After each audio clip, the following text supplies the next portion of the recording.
Hot Springs Village Inside Out is a closer look at the greatness of Hot Springs Village, Arkansas, and the surrounding areas. People, places, experiences. Hot Springs Village is one of the most beautiful places on earth.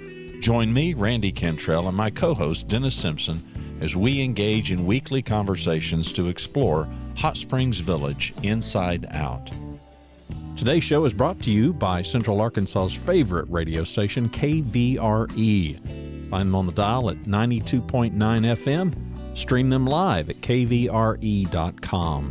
RE/MAX of Hot Springs Village, the award-winning RE/MAX of Hot Springs Village, is the largest real estate office inside the village with over 30 full-time agents and support staff.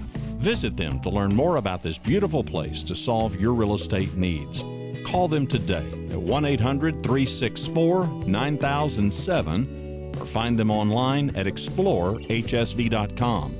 They are RE/MAX of Hot Springs Village at 1-800-364-9007 or online at explorehsv.com. Hello, Dennis. How are you? I'm doing great. Good to see you again, Todd. Hey, good to see you. I'm glad to be here. So tell me, some people in the village have called you with questions. Is that what I hear? They do. I've had a recent call about what is a mosquito. These bugs that fly around along the lakeside. What is a mosquito? What is a mosquito? Well, to tell you the truth, Dennis, I think a mosquito is a pest. A pest? I don't know. A mosquito to me is kind of like a chigger. I don't know what their purpose is, other than just when Noah was loading up the ark, he could have left those off. Definitely. Wouldn't have missed them at all. Wouldn't have missed them. Yeah, and the chiggers too. But yeah, they're definitely a problem. Well, for those of you that don't know, it's our regular guest, Mr. Todd Knowles. Todd, it's great having you back again. Hey, it's great to be here. Things have been changing quickly. You're not who you used to be. Is that fair enough? I'm not. I've changed. Well, I guess you might say that I've added a little bit to my title. Well, you were the assistant street manager and the common properties guy last time we met. Assistant street manager, if I can, or roads. Yeah, I was. Now I'm the lake superintendent, common property, forestry, and dams and spillways and wildlife. Wow. So we've kind of combined all that. And we had Brad with us that we dearly love, but Brad's gone on to another job in Little Rock, and I think he's doing just absolutely great.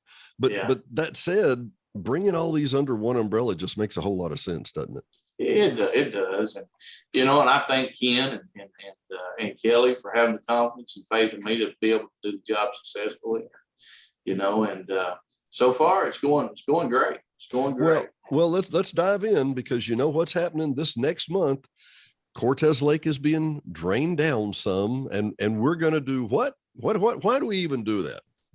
Well, we're going to dredge Cortez. October the 4th, the valve, we're going to open the valve, and we'll probably start mechanically dredging 1st of November. We dredge the lakes simply because of the silt and debris that's washed into the lakes throughout the year. So we try to do it every 7 years. But they look good. They look good. Why do we have to go in the coves? And it's the coves primarily, right? It is. And they do. They look good from the surface, but under the surface, it goes to shallowing up from all the debris and the silt that's washed in. And, that's something that we've taken another step in, is to looking to trying to fix the erosion that's coming into our lakes. So we wouldn't be having to dig silt out of the lake if we didn't have erosion coming into the lake. Exactly. And you're going to have some, but you're not going to have near as much as what we have right now. If we take the proper steps and come up with ideas to stop some of our biggest erosion spots that we have. And we're looking into that. Hopefully, within the next year or two, we can definitely do some work to that to try to get that improved. Well, Brad asked me to do some drone shots of Panada when they were doing Lake Panada last year. Mm-hmm. And I had Panada had never been dredged before, had it? It hadn't, no. No. And I remember flying the drone over, from the shore. You say, well, there's some material and there's some whatever. And I remember flying the drone over and thinking, this is a biblical amount of material. There are hundreds of dump trucks here. And it's not a matter of when do we finish it? It's a matter of how much can we possibly do? Because I just kept thinking, this, number one, this has never been done before. And I think from like, now look at the lake, you think, well, this is gorgeous and wonderful. And it is, but you don't realize in some places it's just 3 and 4 feet deep. Right. And that's, what does that do to the ecology of the lake? What happens? Well, one thing, you can't get your boats up, and you know, a bunch of people can't even get their boats in their docks because their coves are filled. Oh, up in shallow coves. Up in shallow coves. So, you know, I think that after we go out and we probe the lake to see what coves need to be dredged, see which is just taking a rod and sticking down through. It is, and measuring, you know, from the top of the water to where your debris and your silt is, and so we've calculated it, and so on Cortez alone, we have to remove a little over 25,000 yards of silt. 25,000 yards. 25,000 yards. Let's break this down. A dump truck is 10 yards. Right, 10 to 12. So that's several dump truck loads. Let that sink in, people. Let that sink in. When was the last time Cortez was done? It was done in 6 or 7 years ago. So that would have been. Oh yeah, it was on the same cycle as DeSoto. Yeah, it was DeSoto, then Cortez, and for what it's worth, for people that don't know, that don't live on the lake, one of the issues is you want to draw down the lake because that's the opportune time to work on docks, seawalls, all other kinds of maintenance, right? Right. Yeah. And lots of people do that. They got cracks in their seawall. They want to get them fixed. While the lake's drawn down, it's the perfect time to get whatever repairs, whatever maintenance you need done, completed while the lake's down. Well, Todd, we talk a lot. We talk a lot about different things. You and I are always got something to chat about. And I've always wanted to ask you this: what does drawing down to the lake do to the ecology of the lake? Are there smaller or fewer small fish against the shore because we do it in the winter? Or, I mean, I literally don't have a clue. Well, actually, we have to wait until the winter before we do any dredging, before we draw the lake down, simply because the colder the water is, the more oxygen it keeps in the water. Oh. Therefore, it doesn't hurt the fish. Okay. So, well, you may have just answered a question I've always wondered. Hot, beautiful, hot summer days. It's wonderful here. I love it.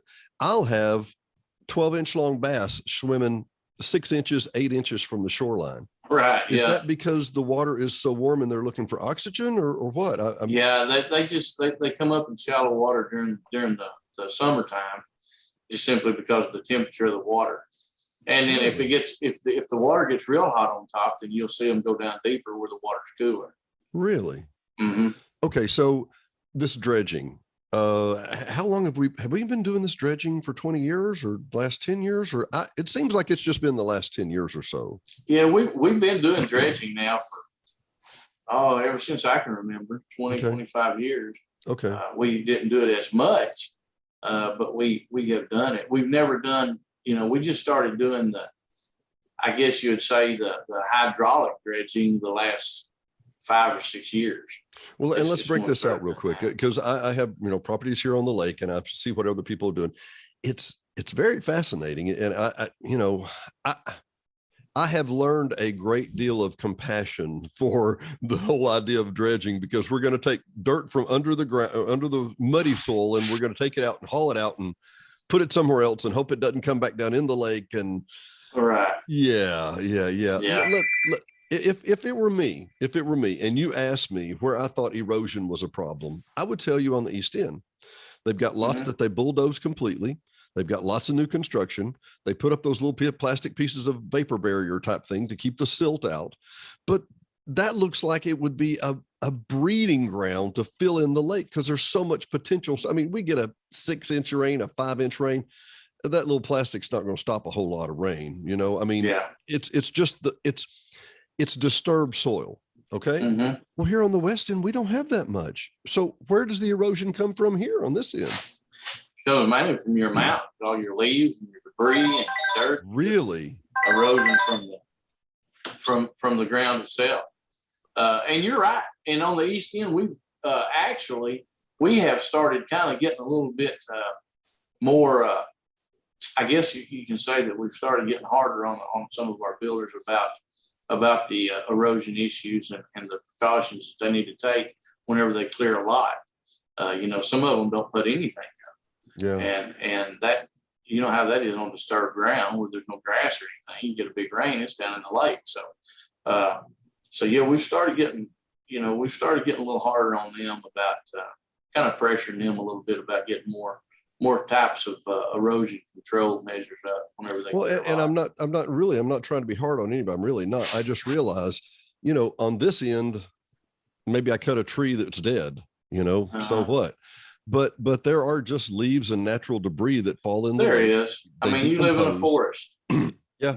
Live in a forest. Well, and for example, I tell people here on DeSoto, I'm going to give away my big fishing secret. Are you ready? Here's the big fishing secret. Down by Los Logos, from the Waypoint Marina on the south side of the lake, all the way over to the police department, all the way over to the road, whatever that is, Carmona. That entire side of the lake has not been touched in 50 years because it's Cooper's reserve land. Trees, stags, everything. I've lost 2 anchors in those coves up there because I think that's the nursery for the entire lake, because that's where all the stags and leaves and logs have fallen in. Yeah. Well, we don't dredge that area because number one, it's not a cove per se, but number 2, I mean, that's the natural environment for the fish to grow. My environment right down here looks like barren soil under the lake. I need some cedar trees, if you get my drift, Yeah, I hear you.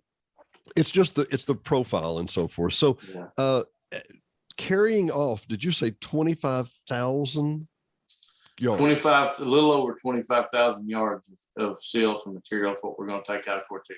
Okay, we're going to take it out and we're going to do what with it? We're just going to pile it up and hope it doesn't come back down in the lake? No, actually we're going to, I've got a project that I'm working on off Highway 5 where the power company built a power line. It's kind of unsightly, and I'm going to have lots and lots of field dirt in there to build that to where I can get it mowed and get seeded and strawed and get it looking good. You're talking about the Balboa Gate. Where Highway 5, basically Entergy came in and reworked their easement is what they did. That's what they've done. And a lot of people were like, they're cutting the trees and why this is ugly and blah, blah, blah, blah, blah. And the bottom line is that they were doing it. Entergy is renowned for having problems in the central and east end of the village with power supply. It's ridiculous. So they ran redundant lines and additional lines right through the Balboa Gate. They had to bulldoze some of that stuff. They had to bulldoze. They had to clear cut it. It's not very attractive. But you're telling me you're going to put topsoil or fill dirt from here, from Cortez into that, and then maybe seed it or just stabilize the ground? What we'll do is we'll take that in there, and of course it's going to be wet. We'll take a dozer and spread it out and let it dry, and spread it out and let it dry. We'll have some good fill dirt in there. When we get it fixed and shaped the way we want it to, then I'll come in and I'll seed it and straw it with maybe some wildflower, some clover, some rye, and make it, aesthetically pleasing coming into our village from Highway 5 there. So it's not going to be ugly there from here. No, it'll be taken by next spring. It'll look really good. Well, I just interject one thing real quick. A lot of times people go, well, we cut down the trees. Well, the trees are a 20-year project. Putting some natural wildflowers back down there, that's a 6-month, 5-month project, and then you can mow that up, right? Right. Yeah. And then, and we can plant some grasses there too, to where my tractors can get in there and mow during the summer when it gets overgrown, keep it maintained and keep it looking nice. Well, stabilize the soil. Stabilize the soil. And so it doesn't run back down into the Lake Balboa, right? Exactly. Yeah. And, and then whatever I don't use there, actually, I've talked to the owner of Park Avenue Material, Andrew Moore, and he's going to take a bunch of the field that we get out of our lakes too. Well, and you know what? They actually, Brad actually here on Sierra, they pushed an enormous amount, just pushed it back up onto some green space, some common property. Mm-hmm. Yeah. And I'm like, when I need to fill up my gardening bucket, I'm like, hang on, let me just go get a couple of shovelfuls. It's great stuff because it's. Oh yeah, it'll grow just about anything quickly. And so that's some of the things that we're looking into. We're trying to, what we get out, we're wanting to use it somewhere. Yeah. Instead of wasting it, we're wanting to use it somewhere or give it away. And that way we don't have to pay for somebody to come in and haul it. That's the main thing. Well, and the price of fuel, the price, everything's more expensive. It's easier to have if they can reuse it into something else. Why of course, why not? Right. As opposed to just refilling it somewhere. When you think we'll be bringing Cortez back up? It'll be no later than the end of February.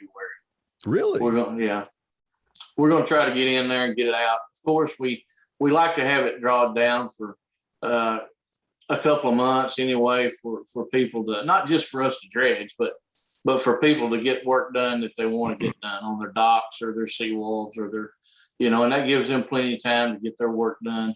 Then we can start raising the lake back up. Well, provided it's not raining all the time, right? So exactly. That has a lot to do with it too. So, but no later than February will. So let's talk about the different kinds of dredging. Basically, it's a and we had over here on the dam this last year, they basically put out a huge bladder, sucked up silt, put it in the bladder, and let the water run out, and kind of caught it. What is that called?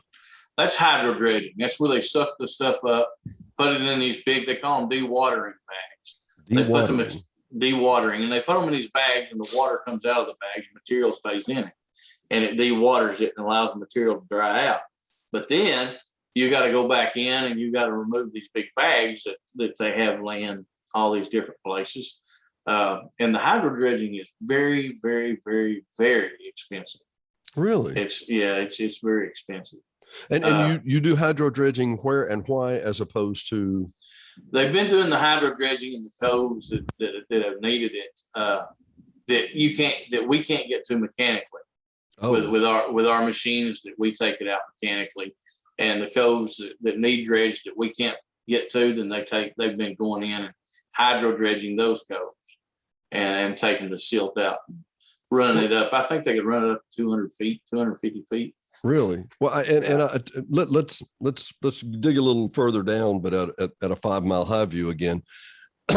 Part of what's going on, if I'm not mistaken, the area I'm talking about here on Sierra, there's a little cove. There's a great big green space that the POA owns that they just push the material back up onto. Well, great. Yeah.